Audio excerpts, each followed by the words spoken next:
Hello students, welcome to Parul talks. आज हम पढ़ेंगे क्लास 10th की poem a tiger in the zoo का सेंट्रल आइडिया। उसको ऐसे पढ़ेंगे कि वो आपको याद हो जाए और साथ में उसकी हिंदी को भी समझेंगे।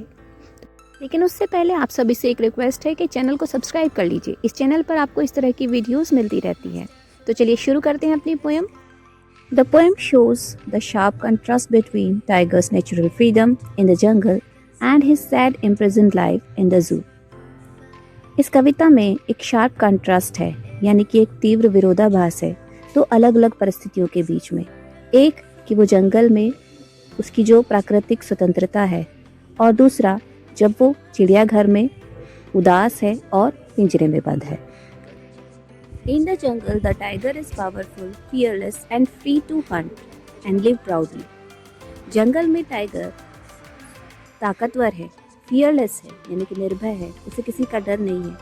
वो आज़ाद है शिकार करने के लिए और शान से जीने के लिए। बट इन द जू he is caged, helpless and full of silence, silent anger. लेकिन चिड़ियाघर में, जू में वो पिंजरे में बंद है, असहाय है और उसके अंदर बहुत ज़्यादा शांत गुस्सा भरा हुआ है। वो शांत है लेकिन उसके अंदर गुस्सा बहुत ज़्यादा भरा हुआ है। Through the tiger, the poet Leslie Norris highlights how human cruelly captured wild animals and keep them cages for entertainment. इस कविता के माध्यम से पोएट लेज़ली नॉरिस इस बात पर हाईलाइट करती हैं, इस पर प्रकाश डालती हैं कि किस तरह से इंसान निर्दयी होकर जंगली जानवरों को पकड़ लेते हैं और उनको पिंजरे में केवल अपने मनोरंजन के लिए पिंजरे में बंद कर देते हैं। The poem gives a strong message that wild animals belongs to the wild, not in zoos.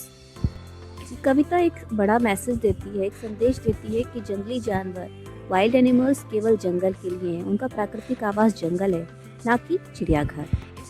Message: freedom is the natural right of every living being. इस कविता में एक क्लियर मैसेज छुपा हुआ है कि हर एक लिविंग बीइंग के लिए जो स्वतंत्रता है वो उसका नैसर्गिक अधिकार है।